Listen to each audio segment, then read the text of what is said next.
하나님의 놀라신 은혜와 사랑이 넘쳐나기를 간절히 축복합니다.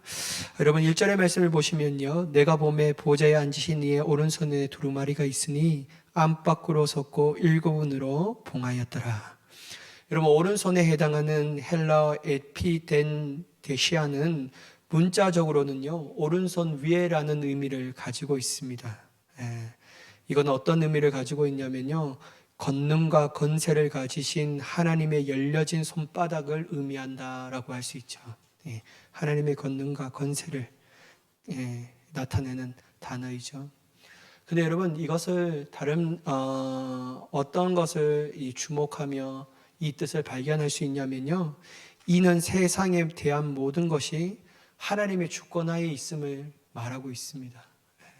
하나님의 오른손을 딱 있는데 이 두루마기를 가지고 있다는 것은 하나님의 특별히 오른손은, 여러분 성경에는 오른손이라는 것은 하나님의 권능과 능력을 상징하고 있는 것이죠. 그래서 하나님의 이 권능과 능력 상징을 하는데, 그 하나님의 권능과 능력 아래서 모든 세상의 일들이 주권 하에서 진행되고 있다는 것을 말하고 있습니다. 여러분 한편 주님의 오른손에 있던 이 두루마리는 하나님의 백성의 구원과 악인들의 심판을 포함하고 있고요, 종말의 사건들에 대한 예언을 담고 있습니다. 안팎으로 섰다라고 말하잖아요. 다시 말해서 이것은요, 역사의 결말에 대한 하나님의 계획을 담고 있는 두루마기라고 얘기할 수 있다는 것이죠. 또한 여러분 이 1절에 보면요, 일곱 인으로 봉하였다라고 합니다. 일곱 인으로 봉하였다. 일곱 인으로 봉하였다라는 것은 일곱이 완전수를 상징하고 있습니다. 그러므로 책의 내용이 완전하며 어떠한 인간에 의해서도 알 수 없는 비밀스러운 내용이어서 오직 하나님만이 스스로 밝히 보실 수 있음을 상징한다라고 말할 수 있는 것이죠. 여러분 하나님의 오른손 위에 이 두루마기, 일곱은이 봉한 이 두루마리를 가지고 있다는 것은 인간이 감히 알 수도 없는 거예요. 오직 하나님만이 알 수 있다는 것을 의미하고 있습니다. 아마 이 내용에 추측하건대 앞에 말했던 것처럼 그리스도의 재림에 대한 재림을 통한 종말, 단 악인들에 대한 심판과 성도들의 구원, 그리고 만물의 비밀의 완성을 나타내는 하나님의 구속의 경륜에 관한 것이라고 주석가들은 얘기하고 있습니다. 저는 오늘 이 1절 말씀을 보면서요, 물론 이 두루마리 안에서는 이 마지막 종말에 대해서 하나님의 이 심판과 그다음에 이 하나님의 백성들의 구원, 단 악인들은 정죄하는 것을 담고 있지만, 저는 이 하나님의 주권 아래에 있다라는 이 내용이 저에게 다가왔는데, 이런 이 세상의 모든 일들은 하나님만이 아시며 오직 그분만이 친히 운행하시는 줄 믿습니다. 모든 주권이 주님 앞에 있다라는 것이죠.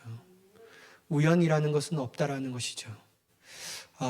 이것을 안다면요, 인간이 이 세상에 살아갈 때 아둥바둥 마음을 졸이며 살아간다고 해서 더 잘 살 수 있는 것은 아니라는 거예요. 하나님의 주권 아래에 있다라면, 하나님이 계획하시고 섭리하신 대로 인도하신다라고 말한다면요, 인간이 잘 살아보려고 인간의 노력과 가슴을 졸이면서 아둥바둥 할 필요가 없는 거예요. 그러면 여러분 반대로 그럼 아무것도 하지 않아도 되냐, 그걸 말하는 건 아닙니다. 여러분 제가 말씀드리고 싶은 주제의 핵심은 뭐냐면요, 모든 것이 주님의 손에 있고 그것을 알 사람은 주님밖에 없음을 인정한다면 우리의 마음이 도리어 편하다라는 거예요. 왜냐하면 내가 열심히 노력해서 얻는 것이 아니라 모든 것이 주님 안에 손에 있다면 주님이 마지막 주님의 때에 모든 것을 이루신다라는 사실을 우리가 깨닫는 거로 오로지 우리가 의지할 것은 주님밖에 없다라는 것이죠. 그래서 여러분 마음 졸이지 않습니다. 아둥바둥하지 않아요. 여러분 우리가 이 모든 것들을 안다면요, 우리가 행해야 될 것이 뭐냐면 기도라는 것이죠. 기도. 오직 기도함을 통하여서 우리의 모든 일을 하시며 인도하시는 하나님과 동행하는 그 길을 선택하는 것이죠.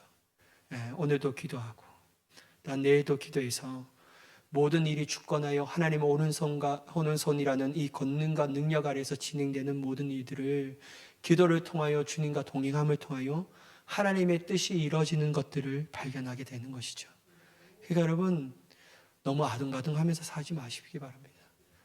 좀 더 잘 먹기 위해서, 좀 더 뭘 이렇게 더 많이 가지려고 아둥바둥 할 필요가 없어요. 그러면 그럴수록 우리 안에서 근심이 커지고요. 그러면 그럴수록 우리 안에서 슬픔이 커지고요. 그러면 그럴수록 우리 안에서 상처가 더 깊은 거죠. 근데 여러분, 우리가 상처 안 받고, 또 우리가 마음 가운데 슬픔을 안 겪고 아픔을 겪지 않는 것은 모든 것이 주님의 손에 있구나. 내가 기도를 통하여 주님이 내 앞에 앞장서시고 나는 주님의 뜻 따라 간다면 그 내 삶 가운데 일어나는 모든 일들도 하나님의 뜻이 분명히 있구나. 그래서 여러분, 우리가 정말 힘들지 않고 살아갈 수 있는 유일한 비결이라는 것이죠. 그러니까 여러분, 우리가 이 사실을 깨달아야지만 오직 하나님께서 우리에게 좋은 길을 예비하셨다는 것이 믿어지고, 그래서 날마다 우리는 그 길을 제대로 걸어가기 위해서 하나님 앞에 엎드려 기도하는 인생으로 살아가게 되는 줄 믿습니다. 이게 너무 중요하다라는 것이죠. 여러분, 이게 참 중요한데요. 어떤 목사님도 저런 얘기를 하는데, 목회도 막 정말 열심을 다하고 막 힘을 다해서 막 하니까요. 여러분, 금요일 예배 오십시오. 수요 예배 오십시오. 새벽 예배로 오십시오. 여러분 입사해서 이걸 막 강조하는데, 여러분 성도님들은 그 정도 이 목사님이 원하는 그 열정의 그 수준대로 따라오질 않은 거예요. 그러니까 여러분, 그렇게 강조하고 마음을 쓰면 쓸수록 목사님이 어떤 마음을 느꼈냐면요, 너무 이 실망이 든다라고 얘기해야 되나? 왜 안 되지? 막 이렇게 되는 거예요.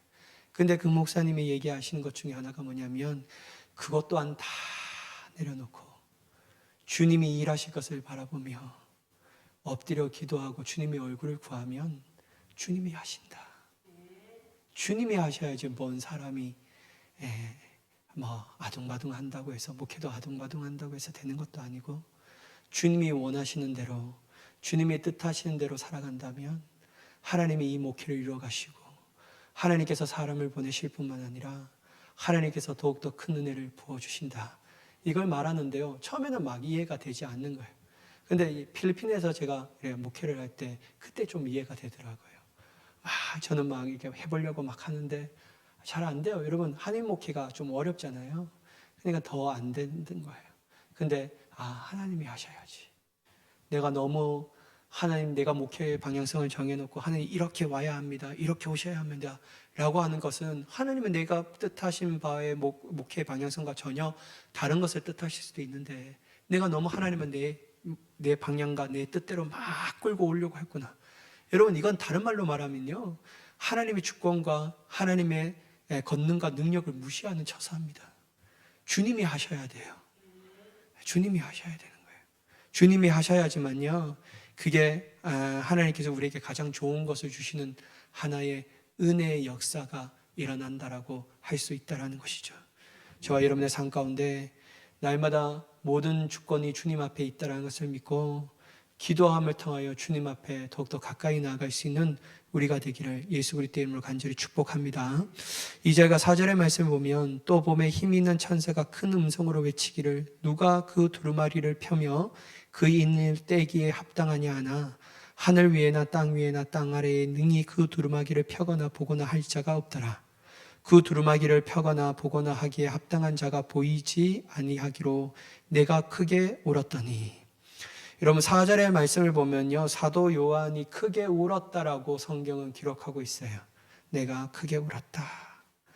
그렇다면 여러분, 사도 요한은 왜 크게 울었을까요? 그 이유가 뭐냐면요, 하늘 위에나 땅 위에나 땅 아래에 능히 그 두루마기를 펴거나 보거나 할 자가 없기에 사도 요한은 크게 울었다라는 거예요.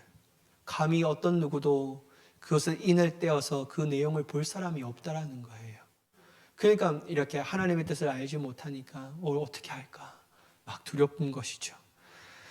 숨겨진 역사의 종말을 알려줄 사람이 없어 보이자 사도 요한이 크게 운 것이죠. 그런데 이때 장로 한 사람이 사도 요한에게 말합니다. 5절의 말씀인데요, 장로 중에 한 사람이 내게 말하되 울지 말라. 유대 지파의 사자 다윗의 뿌리가 이겼으니 그 두루마리와 그 7인을 떼시라 하더라. 여러분, 장로 중에 한 사람이 사도 요한에게 말합니다. 울지 말라라고 말해요. 울지 말라.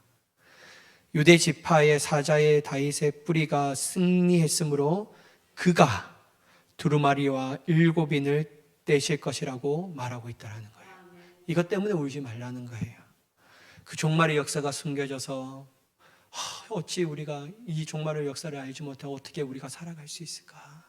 이 안타까운 가운데 울고 있는데 장로 중에 한 사람이 아니야, 그것을 뗄 사람이 있고 그것을 볼 사람이 있다라는 것을 얘기하고 있죠.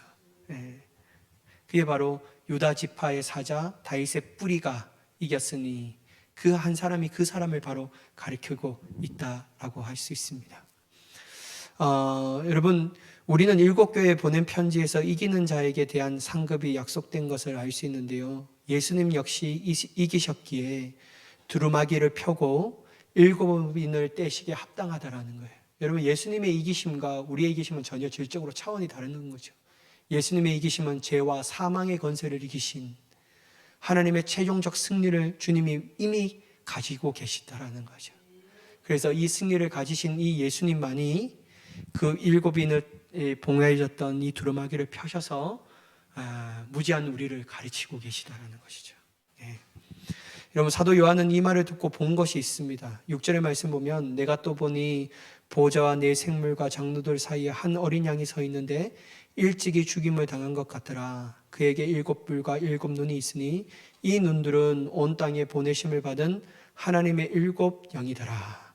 여러분, 사도 요한은요, 바로 보좌와 네 생물과 장로들 사이에 서 있는 어린 양을 보았다라고 말합니다. 어린 양.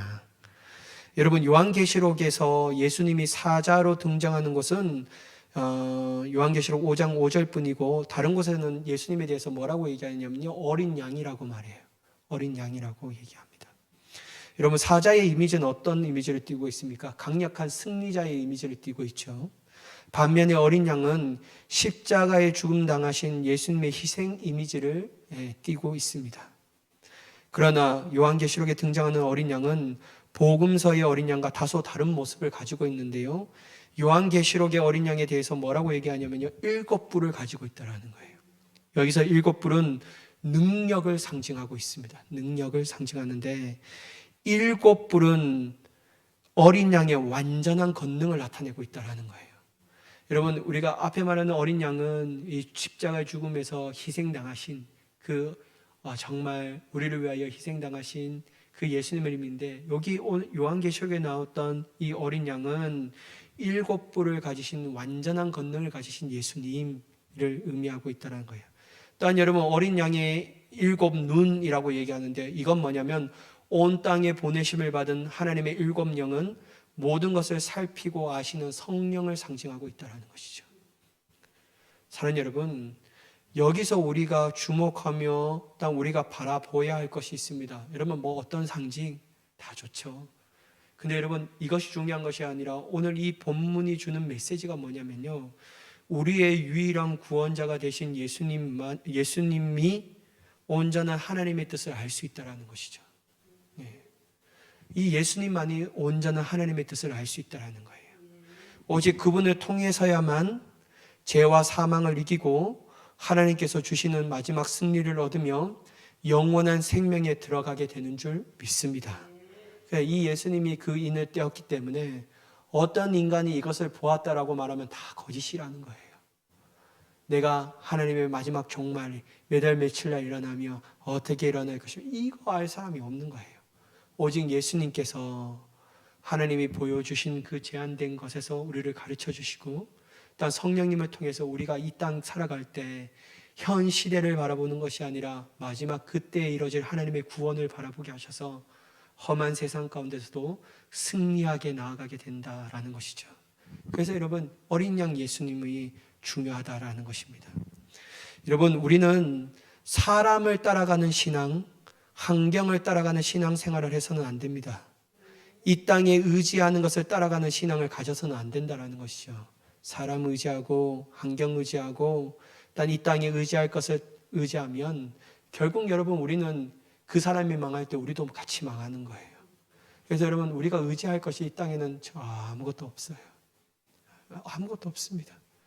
오직 우리가 이 땅 가운데 따라가야 하며 본받아야 하며 의지해야 할 것은요, 오직 하나님의 뜻을 온전하게 하시며 그 구원의 계획을 성취하셨을 뿐만 아니라 끝까지 자신의 몸을 던져 우리의 죄와 사망에서 구원하신 예수님만을 의지하며 나아가는 우리가 되어야 될 줄 믿습니다.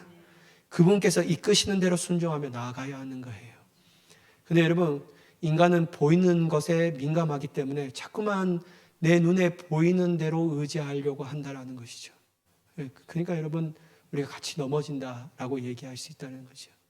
여러분, 이 땅의 매스컴들이 얼마나 여러분 교회에 대해서 많이 비판합니까? 그리고 여러분, 안티 크리스천이라고 말하는 이 막 악플을 달고 있는 그 사람이요, 대부분 여러분 교회를 다닌 사람이었고, 단 대부분 좀 자세히 살펴보면 목사들, 목사 자녀들, 장로 자녀들, 막 이런 사람들이 좀 많다라고 얘기하고 있어요. 왜 그럴까요? 왜 그들은 그렇게 얘기할까요? 왜 어쩌다가 기독교를 차마 입에 담을 수 없는 정말 이 개독교라고 얘기하는 정도로 그들은 그렇게 비판할까요? 왜냐하면요, 그들은 참되신 예수님을 따라가는 신앙생활을 하지 않았다라는 거예요. 사람 따라가니까, 사람이 나에게 이렇게 하니까 그것 때문에 상처받고, 그것 때문에 가슴 아파하고, 예수님 믿는 사람 어떻게 저럴 수 있지? 그럴 수 있습니다, 여러분. 다 그럴 수 있어요. 예수님 믿는 사람이 온전한 사람이 어디 있습니까? 천사와 같은 사람이 어디 있냐라는 거예요. 성령과 같은 사람이 어디 있냐라는 거예요. 예수님을 닮아가려고 하는 사람들만 있는 것이 교회이고, 예수님을 온전히 따라가려고 노력하고 발버둥 치는 사람들이 모인 것이 교회이죠. 천사들과 하늘과 같은 존재들만 모이는 것이 교회가 아니지 않습니까? 여러분, 어떤 사람들이 얘기할 때 교회는 죄인들의 집합소라고 얘기해요.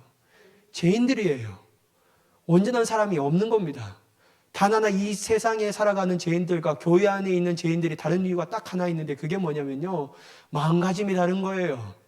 세상 사람은 더욱더 악한 곳으로 치달려 가려고 그들의 마음을 쏟고 있지만, 교회 안에 있는 죄인들은요, 하나님의 의로심을 쫓아가려고 발버둥 치는 사람들입니다. 이게 다르다라는 거예요. 이게 다르다라는 거예요. 그래서 여러분, 교회 안에 있는 사람들 닮아가려고 하면 안 됩니다. 우리는 오직 누구를 닮아가야 되냐면요, 예수님을 닮아가야 하는 거예요. 예수님을 닮아가야 하는 거예요. 여러분, 온전히 7인을 떼시는 분, 그것을 두루마기를 아시는 분은 존 웨슬리 목사님도 아니고, 루터도 아니고, 칼빈도 아니에요. 대단한 목회에 성공을 하시는 목사님도 아니에요. 오직 이거를 알 수 있는 분은 딱 한 분인데, 예수님이시라는 거예요. 근데 뭘 사람을 쫓아가고 그 사람이 넘어질 때 우리가 같이 넘어질 필요가 있냐라는 거예요. 오직 예수님만을 쫓아 나아가며 그분이 이끄시는 승리를 우리가 경험하며 나아가기를 예수님의 이름으로 간절히 축복합니다. 여러분, 7절과 8절의 말씀을 보면요, 그 어린 양이 나와서 보좌에 앉으신 이의 오른손에 두루마기를 취하니라. 그 두루마기를 취하심에 네 생물과 24장로들이 그 어린 양 앞에 엎드려 각각 고문고와 향이 가득한 금 대접을 가졌으니 이 향은 성도들의 기도드리라. 여러분, 어린 양은 보좌에 앉으신 분에게 두루마기를 취하십니다. 이 보좌에 앉으신 분이 누구시죠? 하나님이시라는 거예요. 하나님 앞에 그 두루마기를 취하셨다라는 거예요. 그때 네 생물과 24장로들이 각각 고문고와 향이 가득히 담긴 금 대접을 가지고 어린 양 앞에 엎드린다라고 말합니다. 근데 여러분, 오늘 이 말씀 보면요, 그 향이 담긴 이 금 대접은요, 성도들의 기도라고 하고 있다라는 것이죠. 성도의 기도가 하늘에서 영광스럽고 아름다운 향으로 어린 양께 드려지고 있다는 것이죠.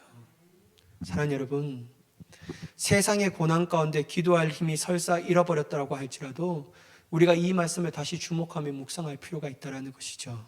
왜냐하면요, 이 말씀을 묵상하면 다시 기도할 힘을 얻게 된다는 거예요.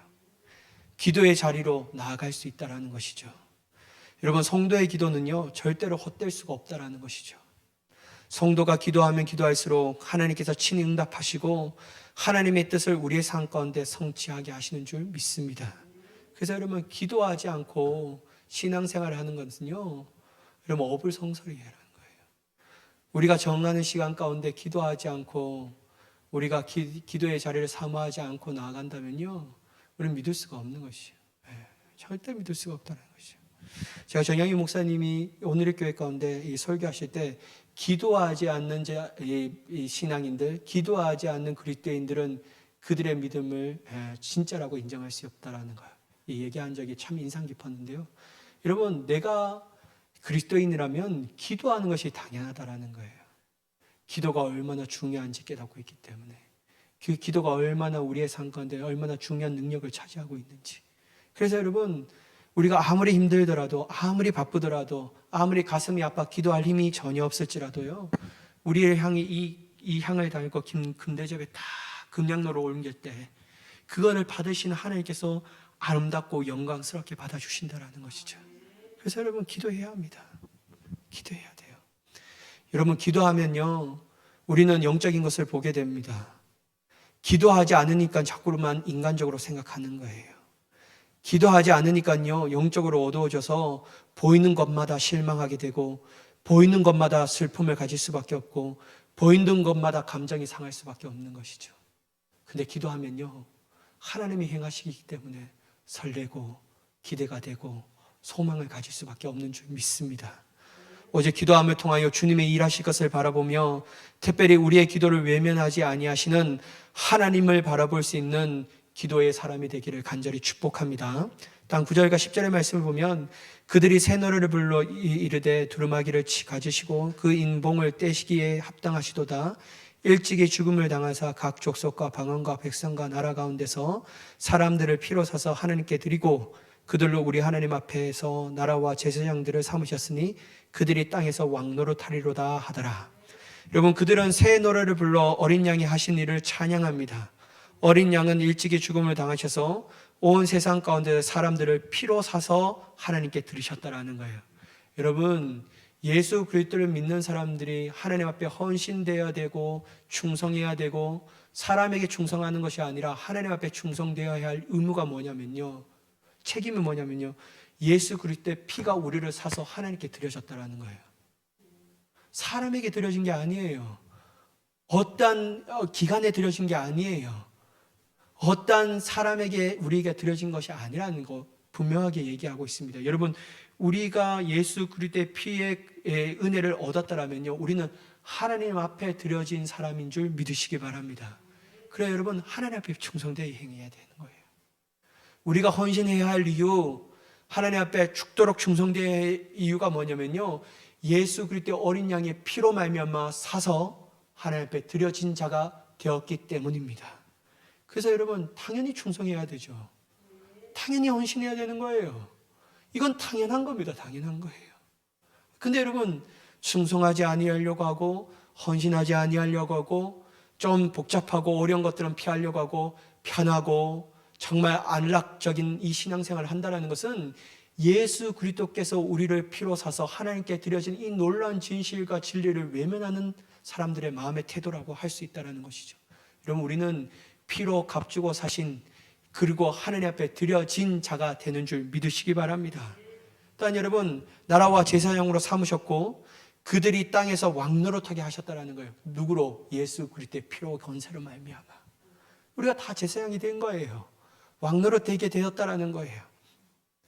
사랑하는 여러분, 우리는 자신의 문제에 갇혀 있을 때가 참 많습니다. 그러나 주님은 영원 전부터 영원까지 온 세상의 구주이십니다. 예수님이 이루신 구원이 장엄한 오페라처럼 우리의 가슴을 울리는 지금, 온 세상의 왕이신 어린 양이신 예수님을 마음을 다해 찬양하는 우리가 되어야 될 줄 믿습니다. 또한 주님이 우리를 이 땅에 속한 어떠한 것에도 지배받지 않고 왕노릇 하셨다라는 것을 잊지 않고 마음에 새기는 우리가 되기를 간절히 소망합니다. 마지막 11절에서 14절의 말씀인데요, 내가 또 보고 들음에 보좌와 생물과 장로들을 둘러선 많은 천사의 음성이 있으니 그 수가 만만이요 천천이라. 큰 음성이 이르되 죽음을 당하신 어린 양은 능력과 부와 지혜와 힘과 존귀와 영광과 찬송을 받으시기에 합당하도다 하더라. 내가 또 들으니 하늘 위에와 땅 위에와 땅 아래와 바다 위에와 또 그 가운데 모든 피조물이 이르되 보좌에 앉으신 이와 어린 양에게 찬송과 존귀와 영광과 권능을 세세토록 돌릴지어다 하니 네 성물이 이르되 아멘하고 장로들은 엎드려 경배하더라. 여러분, 사도 요한은요, 수만의 천사를 보고 그들의 음성을 듣게 되었습니다. 그들은 큰 소리로 죽임을 당하신 어린 양은 능력과 부와 지혜와 힘과 존귀와 영광과 찬송을 받으시기에 합당하도다라는 찬양을 드립니다. 천사들의 노래가 울려 퍼지고 있는 가운데 세상에 죽임당하는 모든 것이 죽임당하신 어린 양의 보좌 앞에 굴복하게 되었다라는 것이죠. 이어서 모든 피조물이 같은 노래로 찬양하는데 보좌에 계신 분과 어린 양을 함께 높이며 찬양합니다. 여러분, 이 찬양할 때 내성문을 어떻게 합니까? 아멘 하고요. 장로들은 엎드려 경배한다라고 얘기하고 있어요. 사랑하는 여러분, 지상의 존재와 천상의 존재들이 모두 하나님과 예수님을 높여 드리는 모습을 보게 되었습니다. 그렇다면 우리가 이 땅에 살아갈 때 어떻게 살아가야 할까? 우리도 이 영광스러운 찬양과 경배가 날마다 우리의 삶 가운데 나타나는 인생으로 살아가는 자가 되어야 될 줄 믿습니다. 지금부터 영원까지 우리에게 모두 허락한 이 천국 잔치를 이미 이 땅 가운데 누리며 나아가는 우리의 삶이 되어야 될 줄 믿습니다. 우리의 불평, 불만, 다른 말 다 걷어버리고요. 오직 하나님 앞에 찬양하며, 오직 하나님 앞에 영광을 돌리며, 오직 하나님 앞에 우리의 마음과 전심을 드리며 우리의 열정을 다하여 주님, 모든 권세와 능력과 부와 영광이 다 주님 앞에 있습니다. 그럴 때 우리의 이 찬양하면서 하나님 앞에 엎드려 경배할 수 있는, 하나님을 영화롭게 할 수 있는 찬양하는 찬양자의 예배자가 되기를 예수 그리스도의 이름으로 간절히 축원합니다. 기도하겠습니다. 사랑의 하나님, 오직 하나님 앞에 우리가 서기를